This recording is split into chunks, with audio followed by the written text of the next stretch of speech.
Merhaba sevgili dostlar. Videoma hoş geldiniz. Bugün uzun zaman önce sözünü verdiğim konu hakkında konuşacağız. Yani yine bir film incelemesiyle karşınızdayım. İlk 10 listesi yapacak olsam listeme mutlaka ekleyeceğim bir film. En sevdiğim yönetmenlerden biri olan Christopher Nolan'ın en sevdiğim filmi. The Prestige. Videoma geçmeden önce bu videonun sponsoru Touch App'ten bahsetmek istiyorum. Touch App, Türk yapımı ve yeni bir sosyal medya platformudur. Platformda tamamen kaliteli içerikler bulunur. İçerikler, soru, fikir ve yetenek olmak üzere 3 kategoriye ayrılır. Platformda her konu hakkında fikir paylaşabileceğiniz büyük bir topluluk bulunur. Lokasyon özelliği sayesinde kullanıcılar içeriklerini görmek istediği lokasyonu girdiklerinde belirtilen lokasyonda üretilen içeriklere direkt olarak ulaşabilir. İlgi alanı özelliğiyle ilgi alanınıza bağlı olarak kaliteli içeriklere hızlıca ulaşabilirsiniz. Ortak ilgi alanlarına sahip insanlarla iletişime geçebilir ve kolayca onlarla deneyim alışverişinde bulunabilirsiniz. Platformda kullanıcılar kendi ilgi alanlarına göre seçimlerini yaptıktan sonra sadece seçtikleri ilgi alanlarında üretilen içerikleri görürler. Bu sayede diğer sosyal medya platformlarından farklı olarak kullanıcılar alakasız ve toksik içeriklerden korunabilmektedir. Uygulamayı açıklama kısmındaki linkten indirebilir ve benim Touch App içerisine yüklediğim özel içeriğe ulaşabilirsiniz. Touch App hesabımdaki içeriklerime de desteklerinizi bekliyorum. Bu videoma başlamadan önce bağlantılı birkaç videomu hatırlatmak isterim. Nolan'dan ve bir diğer başarılı filmi Inception'dan bahsettiğim şu videoyu, sihirbazlık ve illüzyonizm üzerine konuştuğum şu videoyu ve sinema tarihini anlattığım şu videoyu izlemenizi öneririm. Böylece sağlam bir kombinasyon yapmış olursunuz bu konuda. Ha bir de şöyle bir ikon var yani videoların altında. Ona tıklamak ücretsizmiş öyle duydum. Prestige filminin benim için önemli bir yeri olmasının nedenlerinden biri en saf sinema örneklerinden biri olması. Prestige bana göre sinemanın ne demek olduğunu gösteren en yalın örneklerden biri. Bakın burada kaliteden bahsetmiyorum. Sinemanın ruhuna olan yakınlığından bahsediyorum. Çünkü bir sahne sanatı olan sihirbazlık ve sinema arasında gerçekten oldukça güçlü bir bağ vardır. Bunlara geleceğim fakat önce Prestige filmini sizlere genel bilgileriyle bir hatırlatmak isterim. Sonuçta 2006 yapımı bir film ve aranızda izlememiş olan pek çok kişi olabilir. Her inceleme videomda olduğu gibi spoiler uyarımı yeri geldiğinde yapacağım. Prestige, Christopher Priest'in aynı adlı romanından başarılı yönetmen Nolan tarafından beyaz perdeye uyarlanmış 2006 yapımı enfes bir film. Oyuncu kadrosunda Hugh Jackman, Christian Bale, Scarlett Johansson gibi sevilen Hollywood yıldızları ve Nolan'ın olmazsa olmazı Michael Caine var. Filmin kapak tasarımının da oldukça sanatsal olduğunu söyleyebilirim. Filmde benzer ama zıt yönde iki farklı hayat ve bu hayatların kesişim noktasında bir kadın görüyoruz. Bu yapı, kapak tasarımına da oldukça estetik bir şekilde işlenmiş. Prestige, kült film dediğimiz kategoride bir film. Kült film dendiğinde belli bir dönemde ilgi görmüş film anlamına geliyor. Kült filmler genelde yayınlandıkları dönemde küçük bir kitle tarafından ilgi gören fakat aradan zaman geçtikten sonra bir şekilde tekrar ünlenen ve kıymeti anlaşılan yapımları ifade etmek için kullanılan bir kavram. Prestige filmi de aslında yayınlandığı yıllarda çok fazla bir ilgi görmemişti. Christopher Priest'in kitabındaki öykü Londra'da 19. yüzyıl sonlarında yaşayan iki sihirbazı konu alıyordu. Doğal olarak Prestige filmi de 19. yüzyıl İngiltere'sinde geçiyor. Bu dönem tarihte Victoria dönemi olarak bilinir. İkinci Elizabeth'ten sonra Britanya tarihinde en uzun hüküm süren kişi olan Kraliçe Victoria'nın 64 yıllık iktidarı 19. yüzyılın büyük değişimlerine tanıklık etmiş bir dönemdi. Sanayi devrimi, işçi hakları, örgün eğitim kurumları, köleliğin kaldırılması, elektrik ve manyetizma alanındaki bilimsel gelişmeler ve sinemanın icadı gibi pek çok tarihi dönüm noktaları hep bu döneme aitti. Christopher Priest eserindeki öyküsünü 3 ana bölüm üzerine inşa etmişti. Sihirbazlığı 3 bölümle tanımlamıştı. Bu 3 bölümden ilki vaat, ikincisi dönüm noktası yahut etkileme, üçüncüsü ise prestijdi. Vaat bölümü sihirbazın size yapmak üzere olduğu şeyi vaat ettiği bölüm. Dönüm noktası ise sihirbazın size kullanacağı nesneleri tanıttığı ve hileli olmadıklarını gösterdiği kısım. Üçüncü bölümse prestij adı verilen sihirbazlığın en üst noktasını ifade ediyor. Sihrin başarıyla gerçekleştirildiği ve seyircinin alkışlamaya başladığı o an. İşte Nolan da bu 3 bölümlük yapıyı tüm filmine güzel bir şekilde oturtmuş ve bu yapıyı filmin başlangıcında en popüler sihirbazlık numaralarından biri olan kafesteki kuş numarasıyla oldukça etkileyici bir şekilde anlatıyor.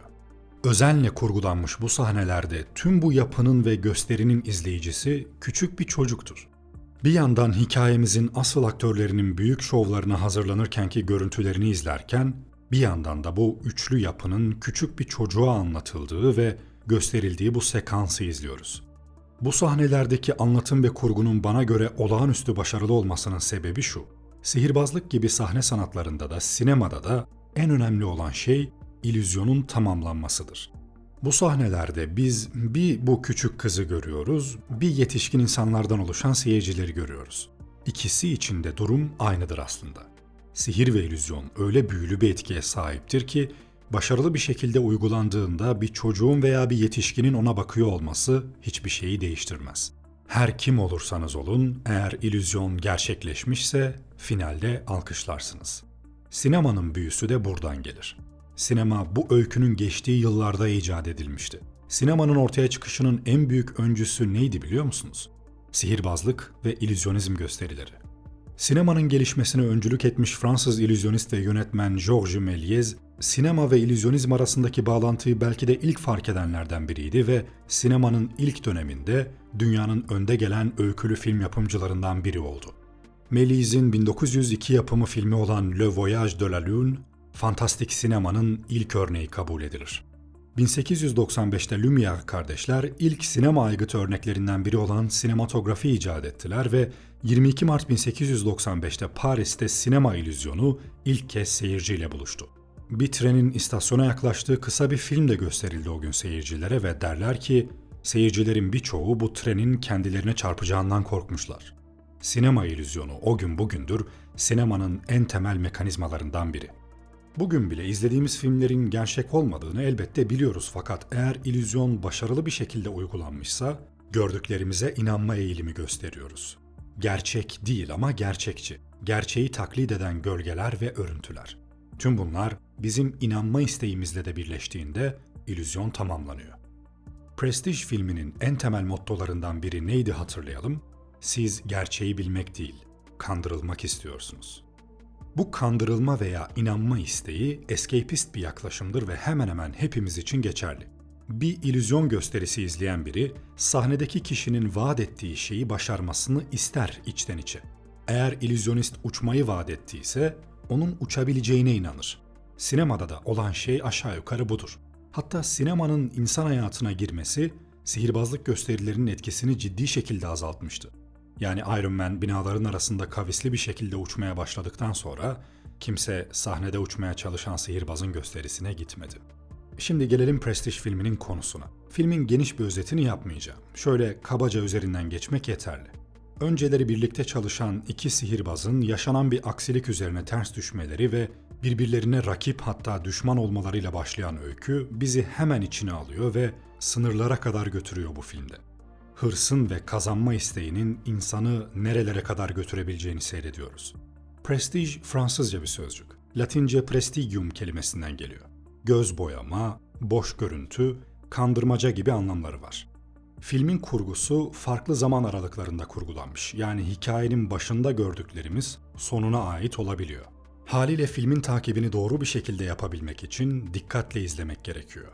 Hatta Prestige filmini iyi anlayabilmek için sakin bir kafayla birkaç kez izlemenizi öneriyorum. Şimdi filmin başlarında ana karakterlerden biri olan Borden dış sesle şöyle diyor.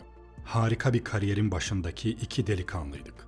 Bir numaraya kendini adamış iki delikanlı. Kimseye zarar vermek istemeyen iki delikanlı. Aslında bu cümle filmi güzel bir şekilde özetliyor. Cehenneme giden yol iyi niyet taşlarıyla döşelidir diye bir söz var ya, işte öylesine. Filmde güzel göndermeler ve saygı duruşları da var. Örneğin şu sahnede Borden, mermi yakalama numarası adında bir numaradan söz ediyor. Sonrasında da Cutter onlara gerçek sihir için ne gerektiğini görmek istiyorsanız Tenli'ye gidin. Orada bunu yapabilecek bir Çinli var diyor. Burada sözü edilen kişi Chung-Ling Soo adındaki 1861-1918 yılları arasında yaşamış gerçek bir sihirbaz. Onun hayatından da bahsetmek istiyorum. Çünkü bu kişinin Prestige filmindeki yeri ufak bir göndermeden çok daha fazlası. Chung Ling-soo olarak bilinen bu adamın gerçek ismi aslında William Alshoot Robinson. Kendisi bir Amerikalı fakat tüm hayatını Çinli birisini taklit ederek yaşamış biri.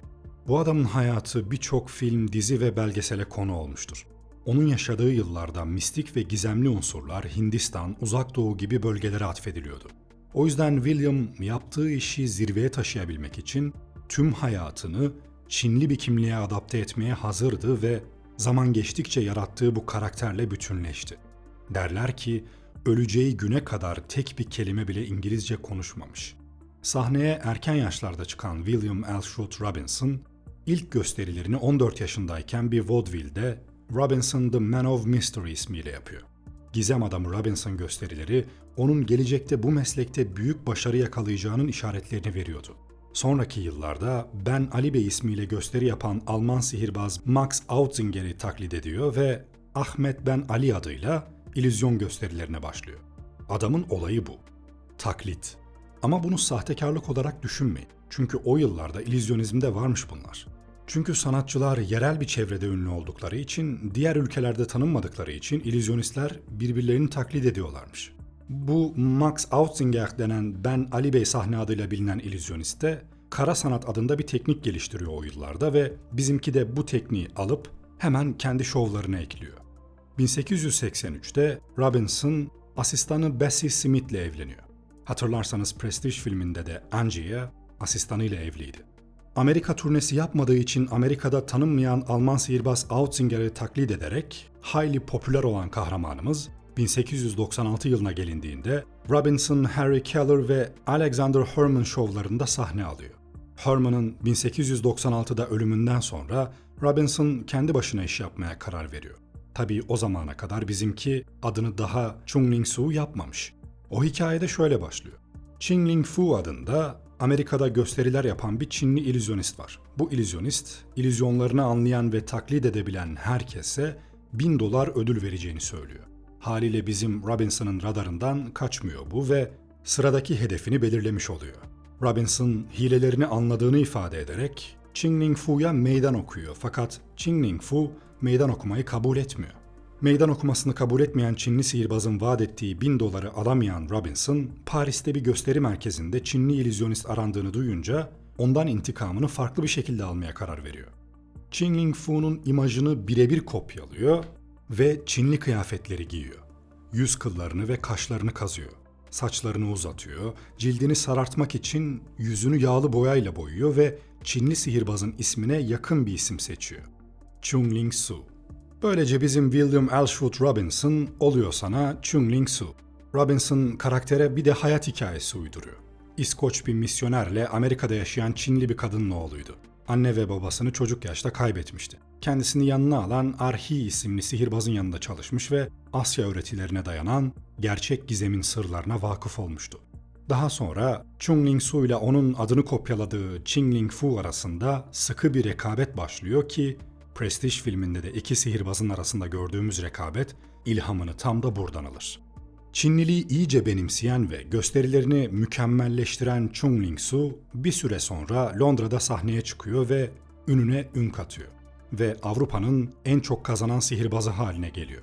Magic in the Moonlight filminde Colin Firth'un canlandırdığı karakterde bu adamın hikayesinden ilham almıştı.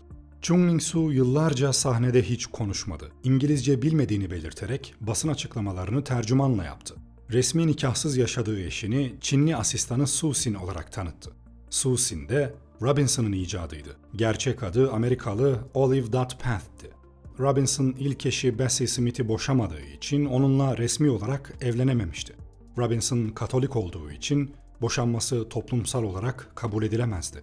O ve Smith resmi olarak boşanmadı ve sadece evliliklerini tırnak içinde iptal etmeye karar vermişlerdi.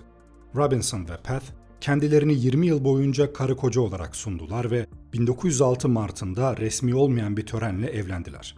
1905'te Empire Theatre'da sahne alan Chung Ling-soo'nun aslında William Robinson olduğunu ve neredeyse tüm hareketlerini kopyaladığını biliyordu. Ching Ling-soo onun aslında kendi taklidi olduğunu ispat için bir meydan okuma teklif etti. Chung Ling-soo meydan okumayı kabul etti. Bir ofiste basının karşısına çıktılar. Fu'nun amacı onun sahtekar olduğunu kanıtlayıp gözden düşürmekti. Ancak kimsenin Su'nun gerçek kimliğiyle ilgilenmediğini gördü. Fu bunun üzerine sahne düellosundan vazgeçti. Rakibinin çekilmesi Chung Ling-su'nun şöhretine olumlu yansıdı. Ta ki son gösterisine kadar. Londra'daki Wood Green Empire'da Condemned to Death by the Boxers, Boksörlerin Ölümü Kınaması isimli gösterisiyle mesleğinin zirvesine çıktı. Boksör kıyafetleriyle, asistanıyla tabancadan çıkan kurşunu elindeki metal bir tabakla durdurma gösterisiyle izleyenleri hayrete düşüren Chung Ling-su'nun bu numarasını da Prestige filminde görüyoruz. Ancak 23 Mart 1918 akşamı gösteride bir aksilik oldu ve oyunda kullanılan silah ateşlendiğinde bir mermi Su'nun akciğerine saplandı. 19 yıl hiçbir yerde İngilizce konuştuğu görülmeyen Chung Ling-su yaralandığını fark ettiğinde "Aman Tanrım, bir şey oldu, perdeyi indirin" diye haykırdı. Bu halkın önünde onun İngilizce olarak söylediği ilk ve son sözler oldu. Chung Ling-su ya da gerçek adıyla William Elswood Robinson'ın kaza sonucu mu öldüğü yoksa kasten mi öldürüldüğü hala bilinmiyor. Sonuç olarak ateş etmesi beklenmeyen kurşun normal şekilde ateşlendi ve onu öldürdü. Tabanca uzmanı Robert Churchill olayın kaza olduğunu tespit etti ve ünlü sihirbazın kazaen öldüğünü kayda geçti ve ismi bir sahne performansında ölen şovmenler listesine eklendi. Evet, böyle bir liste var. Anlattığım bu hayat hikayesinden sonra Prestige filmini izlediğinizde çok fazla benzer örgüler bulacaksınız. Karakterimiz filmde bu adamın gösterisini izledikten sonra Borden onun şovunu başarılı bir şekilde gerçekleştirebilmek için sakat taklidi yaptığını fark ediyordu. Gösteri işte tam bu, tam burada. İşte bu yüzden yöntemini kimse fark etmiyor. Kendisini tamamen sanatına adamış diyordu. Yani düşünün, basit bir su dolu kavanoz numarası için tüm hayatınızı sakat taklidi yaparak geçirebilir miydiniz? Sonrasında Angie'yi numaranın nasıl gerçekleştiğini karısına izah ederken şöyle diyor. "Hayatımı başka biriymiş gibi yaşadığımı düşünemiyorum" diyor. Karısı da "Zaten başka biri gibi yaşıyorsun" diyor. Burada aslında filmin sonlarına bir foreshadowing yapılıyor. Bu replikler önemli çünkü bu kendini sanatına adama ve bunun için her türlü bedele katlanma olayı Prestige filminin ana teması aslında. Sonrasında hele bir sahne var ki bu sahne filmdeki en sevdiğim sahnelerden biri. Hani böyle tüm filmin ruhuna hitap eden tek bir cümleyle özetleyen sahneler vardır ya. Burası öyle bir sahne. Borden bu sahnede başka bir sihirbazın asistanlığını yapıyor ve sihirbaz da meşhur kafesteki kuş numarasını sergiliyor. Kafesteki kuş numarası basitçe şöyle gerçekleşir. Sihirbaz sahneye içinde bir kuş olan bir kafes getirir. Elbette hileli bir kafestir. Üzerini bir örtüyle örter ve tepesinden sertçe bastırır. Bunu yaptığında kafesin katlanan mekanizması devreye girer ve örtünün altında sanki yok oluyormuş gibi bir izlenim yaratır. Tabii bu sırada kafesteki kuş mekanizmanın içinde sıkışarak ölür. Fakat sihirbaz o kuşun bir benzerini kıyafetinde bulundurur ve gösterinin sonunda o yedek kuşu izleyenlere gösterir. Böylece izleyenler az önce kafesle birlikte yok olan kuşun geri geldiğine inanır ve alkışlarlar. Sihirbaz bu numarayı sergilerken bir kadın ve küçük bir çocuk da bu gösteriyi izliyor bu sahnede ve çocuk sihirbaz kafesi yok ettiğinde "Onu öldürdü" diyerek ağlamaya başlıyor. Yanındaki kadın "Merak etme, onu birazdan geri getirecek" demesine rağmen çocuk ısrarla "Hayır, onu öldürdü" diye ısrar ediyor. Borden bunun üzerine kafesteki kuşu çocuğun yanına getiriyor ve "Bak, gördün mü? O iyi" diyor. Çocuğun burada verdiği cevap tüm filmin özeti neredeyse. Peki kuşun kardeşi nerede? Bu cevabı aldığında Borden'ın tepkisine bakın. Bu arada Christian Bale, sen nasıl bir oyuncusun? Daha sonra Borden o çocuğu dışarıda tekrar karşısına alıyor ve filmin afişlerinde yer alan mottosunu söylüyor. "Are you watching closely?" Yani dikkatlice bakıyor musun? Bir yandan da bir bozuk parayı ona gösteriyor ve yavaşça çeviriyor. Paranın iki tarafında da tura kısmını görüyoruz. Buradaki sahne de yine oldukça güzel bir sahne çünkü bu kısımda Borden'ın iki hayat yaşadığına işaret eden güzel bir sembolik anlatım içeriyor. Daha sonra Borden küçük çocuğa sihirbazlığın prensipleri üzerine kısa bir konuşma yapıyor. Çünkü çocuk kafesteki kuş numarasının sırrını fark etmişti. Ona diyor ki, "İşin sırrını kimseye gösterme. Söylemen için sana yalvaracak, yağ çekeceklerdir. Ama söyler söylemez gözlerinde bir hiç olursun. Sır hiç kimseyi etkilemez." Asıl önemli olan onu hangi numaranda kullandığındır. Foreshadowing diye tabir edilen bu replikler filmin ilerleyen dakikalarında meydana gelecek bir takım olaylara işaret ediyor. Şu sahnede Borden, sözünü ettiğim o kurşun yakalama numarasını yaparken Robert seyircilerin arasına karışmış bir şekilde orada bulunuyor ve numara için gönüllü olarak Borden'ın gösterisini sabote ediyor. Silahın içerisine gerçek mermi yerleştiriyor ve Borden'a ateş ediyor. Parmağından vurulan Borden'ı artık bu aşamadan sonra çok zor bir sınav bekliyor. Bunu ileride anlıyoruz. Şimdi şu sahne filmin dinamikleri bakımından önemli bir sahne. Burada Cutter ve Robert'la yeni bir gösteri planlarken Robert kuş öldürmek istemediği için kafesteki kuş numarasını yapmak istemediğini söylüyor. Bu ufak sahnede aslında Robert'ın başlarda nasıl biri olduğunu anlayabiliyoruz. O henüz bir kuşu bile incitmekten çekinen biri. Cutter ise cevaben ona diyor ki, kuş öldürmek istemiyorsan o zaman sihirbazlığı bırak. Sen sihirbazsın, büyücü değil. İmkansızı başarmak için ellerini kirletmelisin. Filmde sarf edilen bu replikler aslında filmin iskelet yapısı niteliğinde. Çünkü bu replik aslında Robert'ın ileride tam olarak içinde bulunacağı durumu ifade ediyor. İntikam ve hırs yüzünden bir kuşu bile incitmek istemeyen bir adamdan, Cutter'ın deyimiyle başarmak için ellerini kirleten bir adama dönüşüyor. Şimdi spoiler alarmımı açayım ve katman katman ilerleyelim. Hatta Nolan gibi yapalım ve ben size filmin sonunu anlatarak başlayayım. Prestige'in sonu hem Angier'in hem de Borden'ın nakledilen adam numarasının sırrını açığa çıkarıyor. Borden tek bir kişi değil, bir çift tek yumurta ikiziydi. Buna karşılık Angier, makineyi kendisinin bir klonunu yaratmak için kullanıyordu. Klon bir sonraki gösteriye kadar büyük Denton olmaya devam edecek. Ardından bir sonraki klona yol açmak için ölecekti. Borden ve Fallon tek yumurta ikiziydi. Fallon, ikizlerden biri tarafından dönüşümlü olarak canlandırılan sahte bir kişilikti. İkizler bunu hayatları boyunca bir sır olarak sakladılar. Çünkü bir gün sihirbazlık gösterilerine yardımcı olacağını biliyorlardı. Angier, kendi klonlarını öldüren kötü bir adam olarak gösterilse de yaşayanın klon olduğunu unutmamalıyız. Orijinal Angier, bu ilk gösteriden sonra su dolu camda bir tankta boğularak öldü. Hayatta kalan her klon, nakledilen adam numarasını yaparken öldü. Prestige'de insanların yüzündeki ifade bu tür acımasız günlük fedakarlıkların başlıca itici gücüydü. Şimdi olayları doğrusal bir sırayla inceleyelim. Cutter, sihirbazlık numaraları tasarlayan bir ustadır. Sahne gösterilerine güç veren bir kişi. Sihirbaz ve diğer sanatçılar gösteriyi satanlardır. Borden ve Angier adında iki yeni sihirbaza akıl hocalığı yapar. Christian Bale'in canlandırdığı Alfred Borden, tek yumurta ikizi kardeşlerin paylaştığı bir kişiliktir. Bu sırrı sihirbazlık gösterileri dünyasında üstünlük sağlamak için kullanırlar. Biri Borden'ı oynarken diğeri de Fallon'ın yani ustanın kişiliğine bürünüyor. İki kişiden biri olmasına rağmen Borden'dan tekil olarak bahsedeceğim. Borden en büyük sihirbaz olmayı istiyordu. Bir kaçış numarası için seyircilerin arasında bir ekip üyesi olarak küçük bir başlangıç yapıyor. Kaçış sanatçısının ellerini bağlamakla görevli. Cam kase numarasını yapan yaşlı adam sadece çökmüş yaşlı bir adam gibi davranıyor. Fakat gerçekte bu duruşu cam kaseyi numara için bacaklarının arasına saklamak için kullanıyor. Borden'ın filmde bu yaşlı adamın hilesini mümkün kılmak için hayatının her gününü bir yalanla yaşadığını tespit eden kişi olduğunu unutmayın. Borden bunu biliyor çünkü o da ikiz kardeşiyle birlikte aynı şeyi yapıyor. Hugh Jackman'ın canlandırdığı diğer ana karakter Angier da en büyük sihirbaz olmak istiyordu. Başlangıçta Borden ve Angier aynı ekibin parçasıdır ve Cutter onlara liderlik eder. Angier, kaçış sanatçısı Julia'nın bacaklarını bağlamaktan sorumlu olan seyircilerin içerisindeki diğer bir ekip üyesi. Julia aslında Angier'ın karısı. Borden ve Julia, Borden'ın Julia'nın bileğine atacağı düğümün türü konusunda riskli bir karar alana kadar her şey yolunda gidiyor. Bu sahnede Julia'nın Borden'a Langford çift düğümünü atması gerektiğini belirten bir işaret verdiğine dikkat edin. Langford çift düğümü su altında şişer ve Julia bileklerini kurtaramaz. Cutter camı kıramadan boğulur ve ölür. Borden hangi düğüm olduğunu bilmiyor. Çünkü o iki kişiden biri. O yüzden farklı bir düğüm atıyor.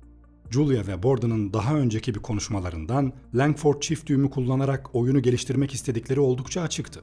Cutter'ın uyarısına rağmen Borden ikizlerinden biri karmaşık düğümü atarak Julia'nın ölümüne sebep oluyor.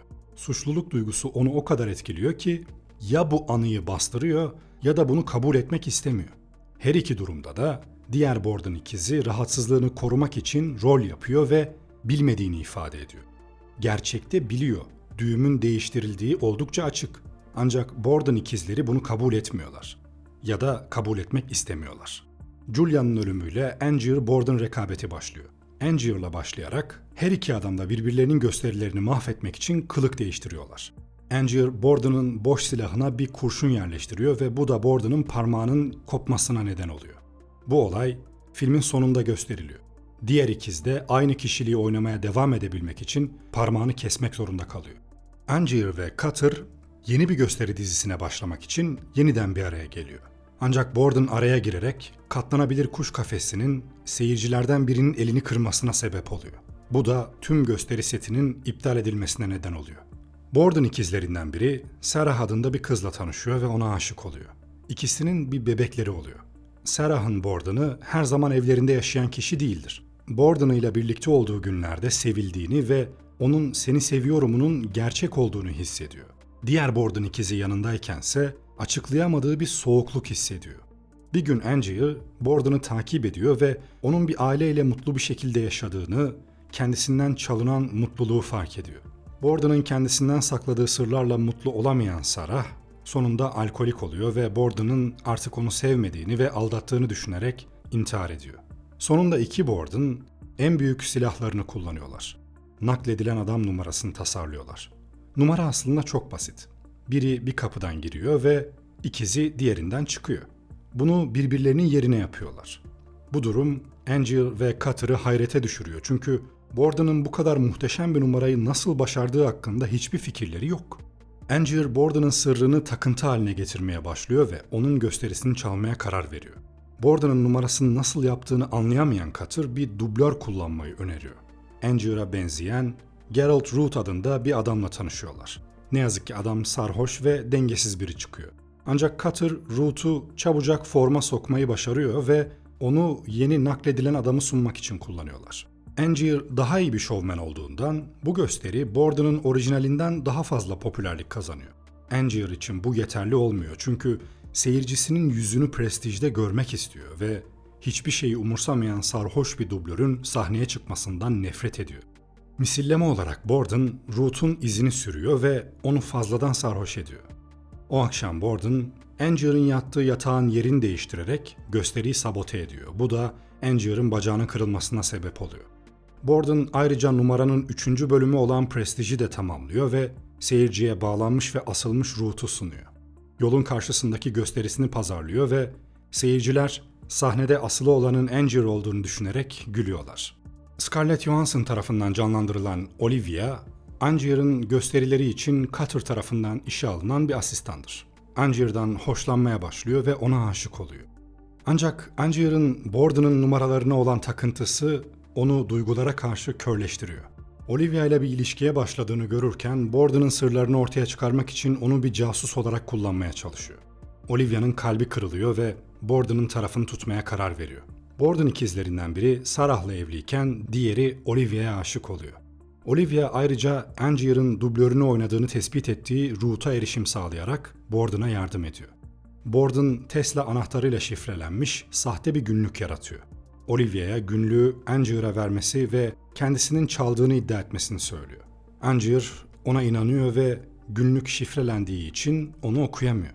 Cutter, Angier'ın Fallon'ı yani Borden'ın ikizlerinden birini kaçırmasına yardım ediyor ve Angier, Borden'ın nakledilen adam gösterisinin sırrı karşılığında onu rehin tutuyor. Borden kağıdın üzerine Tesla yazıyor ve Angier oradan ayrılıyor. Borden Tesla'yı nereden biliyordu? Borden neden Angier'ı Tesla'ya yönlendiriyor gibi soruların cevabına gelince, Borden Angier'ı nakledilen adamın sırrının bilim adamı Tesla olduğunu düşünmesi için kandırıyor. Gerçekte Tesla sadece şifrenin anahtarı. Borden, Angier'ı Amerika'ya kadar boşa kürek çekmeye göndermeyi planlamış. Borden, Tesla'nın herhangi bir şeye yol açacağını asla tahmin etmiyor. Angier uzaklardayken, Borden rakipsiz kalacağı için sihirbazlık gösterisi sahnesine hükmetmeyi planlıyordur. Borden'ın korkunç şansına bakın ki, alternatif akımın babası Tesla, parlak bir bilim insanıdır ve Angier için bir makine yaratır. Makinenin asıl amacı bir nesneyi bir yerden başka bir yere ışınlamak. Ancak cihaz evin çok dışındaki bir alanda bir klon yaratır. Bu Tesla'nın bile tahmin edemediği bir sonuçtur. Prestige filminin başlangıcında bir sürü şapka görmüştük. Angier'in birçok şapka klonuna ve orijinal kediyle klonuna rastladığı o sahneye geri dönüyoruz. Filmdeki hiçbir karakter Angier'in klon yaratabilen bir makineyle Londra'ya döneceğini bilmiyordu. Bu sadece kaderin bir cilvesiydi. Özellikle Borden'ın tek bildiği Angier'i sahte bir günlükle uzaklara göndermekti. Borden, Angier'in bir ton para harcadıktan sonra eli boş dönmesini bekliyordu. Angier makineyi kendi üzerinde kullanıyor. Sonucun cihazın dışında ortaya çıkan bir klon olacağını biliyor. Bu yüzden de yanında bir silahı var. Klon ortaya çıkar çıkmaz onu öldürüyor. Cihaz, klonun konumunu makineden 50 metre uzağa bile yerleştirecek şekilde yapılandırılabiliyor. Buna dayanarak Angier, nakledilen adam gösterisini şu şekilde kurguluyor. Angier makineyi açacak ve içine girecek. Klon, auditoriumun arka tarafındaki cihazdan 50 metre uzakta oluşacak. Sahnede makinenin altında bir tuzak kapısı açılacak ve adam düşecek. Aşağıda onu içine hapsedecek bir su tankı var. Angier ölecek. Klon, gösterinin 3. bölümü olan Prestige'i tamamlamak için ortaya çıkacak. Bir sonraki gösteride klon makineye girmek için sahneye çıkacak ve sonra ölecek. Bir sonraki klonsa Prestige'i alacak. Ve bu böyle devam edecek. Angier'in amacı seyircilerin yüzündeki o hayranlık dolu ifadeye tanık olmaktı. Sırf muhteşem bir gösteri sunabilmek için her gün kendini korkunç bir ölüme kurban etmeye hazır olan biri. Angier, kendi tekrarlanan ölümünü planladığı için kötü bir adam değil, aslında kendini bu şekilde feda ettiği için sıradan bir insanın ötesinde biri. Ama ne zaman ki Angier, Borden'ın kızının peşine düşüyor, o noktada çizgiyi aşmış oluyor. Angier'ı Tesla'ya gönderen Borden olmasına rağmen, Borden en çılgın rüyalarında bile Angier'ın bir klonlama cihazıyla döneceğini hayal etmemişti.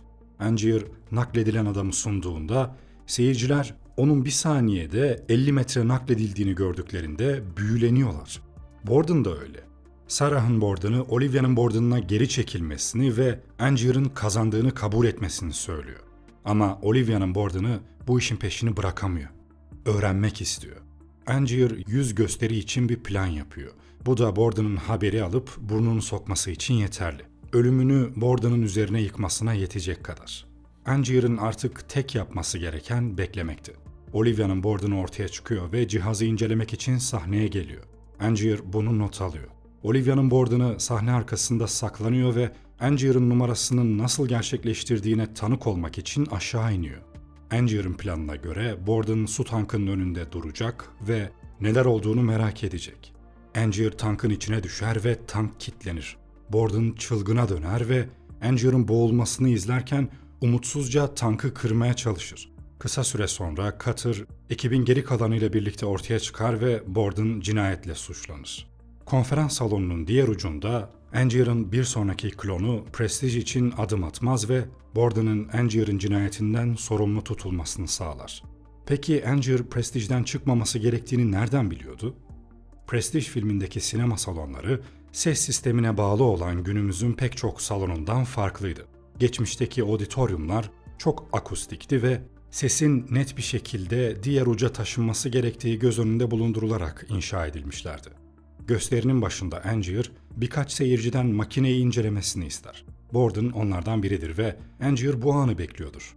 Angier, Borden'ın sahnenin altında ne olduğunu bilmek isteyeceğini biliyordu. Angier'in klonu tiyatronun arka tarafında yaratıldığında sahnenin altından gelen bir kargaşa beklentisiyle bekliyor.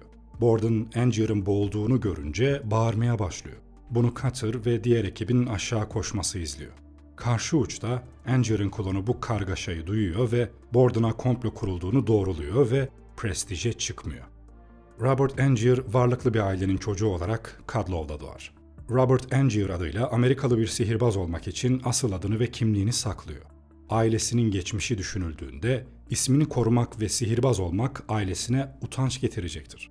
Bundan kaçınmak için Amerikan aksanını öğreniyor ve sahte bir kişilik yaratıyor ve bunu sihirbaz olarak kariyerini sürdürmek için kullanıyor.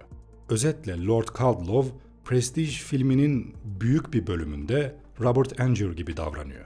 Sonunda Borden yemi yuttuktan sonra Angier'in son klonu sahne adını ve kariyerini terk ediyor ve Lord Cudlow olmaya geri dönüyor.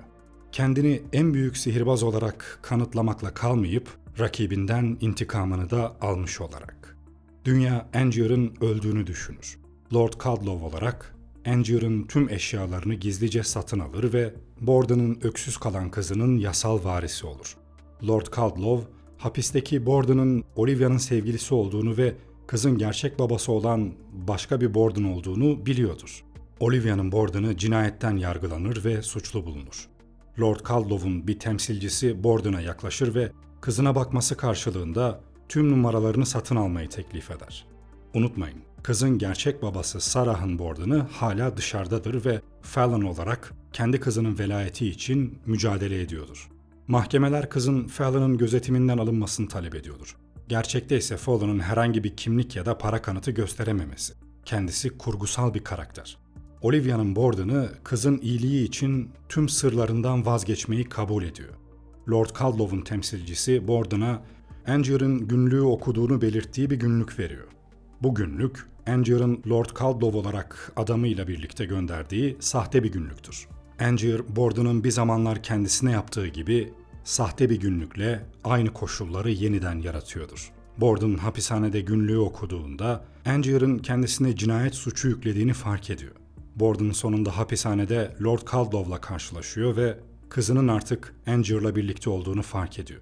Bu konuda hiçbir şey yapamayan Borden, Angier'a sırlarını vermek için yalvarıyor. Angier, Borden'ın nakledilen adamının sırrını umursamıyor. Onları parçalara ayırır ve Borden'ın kızıyla birlikte zaferini ilan ederek uzaklaşır. Cutter, Angier'ın kendini klonladığını biliyor muydu peki? Cutter, cihazın nasıl çalıştığını bilmiyor çünkü Angier onu şovların sahne arkası prodüksiyonundan uzak tutuyor. Angier numarayı denediğinde hem yapımcı hem de Cutter, Angier'ın kendisini bir saniyede nasıl 50 metre uzağa taşıdığı konusunda hayrete düşüyor. Cutter, cihazın gerçek bir sihir yaptığı sonucuna varıyor. Ancak en iyi sonuca vardığı şey makinenin Angier'ı anında 50 metre ışınladığı. Cutter, Lord Caldlow adında bir adamın Angier'ın makinesini satın aldığını öğreniyor. Bu yüzden Lord Caldlow'la buluşmaya gidiyor ve ona makineyi asla kullanmaması için yalvarıyor. Cutter, Lord Caldlow'un Angier olduğunu öğrenince şok oluyor. Onu daha da dehşete düşüren şey, Borden'ın kızının onun gözetiminde olması ve makinenin Borden'ı ölüme mahkum ettirmek için en karanlık niyetlerle kullanılmış olması. Borden'ı suçlu çıkaran ifadeyi kendisinin verdiğini bilen Cutter'ın ıstırabı daha da artıyor. Sarah'ın Borden'ı Fallen kılığında hapishanede Olivia'nın Borden'ıyla karşılaşıyor ve Angier'ın Lord Caldlow adıyla hala hayatta olduğunu ve kızının da onun gözetiminde olduğunu öğreniyor. Olivia'nın Borden'ı cezası için götürülüyor ve idam ediliyor. Sarah'ın Borden'ı Cutter'la buluşuyor ve ona gerçeği anlatıyor. Angier'dan vazgeçen Cutter, Angier'ın ölümü anlamına gelse bile kızını geri almak için Sarah'ın Borden'ına yardım etmeye karar veriyor. Prestige'in finalinde hayatta kalan Borden ikizinin Angier'ın son klonu olan Lord Caldlow'a doğru yürüdüğünü ve onu vurduğunu görüyoruz. Son Angier öldüğünde Borden'ın hayatının ikiz kardeşler tarafından yönetildiğini fark ediyor. Borden, Angier'ın hiçbir şey bilmediği, iyi bir numaranın bedelinin fedakarlık olduğunu söylüyor. Angier, numarayı gerçekleştirebilmek için her gece kendini feda ettiğini söyleyerek karşı çıkıyor. Bunu neden yaptığımızı hiç anlamadın. Seyirci gerçeği biliyor. Dünya basit, sefil, baştan sona katı. Ama onları bir saniyeliğine bile olsa kandırabilirseniz, o zaman merak etmelerini sağlayabilirsiniz. Ve sonra çok özel bir şey görürsünüz. Yüzlerindeki ifade. Angier için her şey olağanüstü bir performans sergilemekle ilgiliydi. Lord Caldlow öldüğünde Angier'ın klonlarının tüm cesetleriyle birlikte mekan alevler içinde kalır. Peki kötü adam Angier mıydı, Borden mı? Her iki adam da çevrelerindeki insanlar ve kendileri için kötü adamlardı. Angier'ın karısı öldükten sonra intikam duygusu ve başarı anlayışı, masum bir adamı idam cezasına çarptırmak ve kızının velayetini almak gibi aşırı adımlar atmasına izin verdi. Borden'lar tek bir hayatı paylaşan ikizler oldukları gerçeğini gizlemeyi tercih ettiler. Birer kişiyle çıkmaları sorun olmasa da her iki kadın da duygusal olarak çok acı çekti. Olivia Borden'dan uzaklaşacak kadar akıllıydı. Sarah ise o kadar şanslı değildi ve intihara sürüklendi.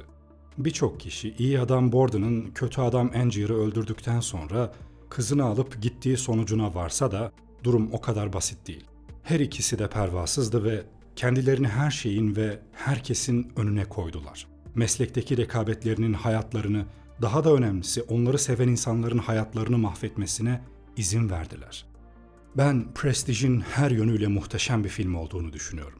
Böyle kaliteli filmlerin artık yavaş yavaş sonlarına gelindiği 2006 yıllarında vizyona giren Prestige, her ne kadar vizyona girdiği dönemde hakkı tam olarak teslim edilmemiş filmlerden olsa da şu anda IMDb Top 250'de 41. sırada iyi bir yerde duruyor.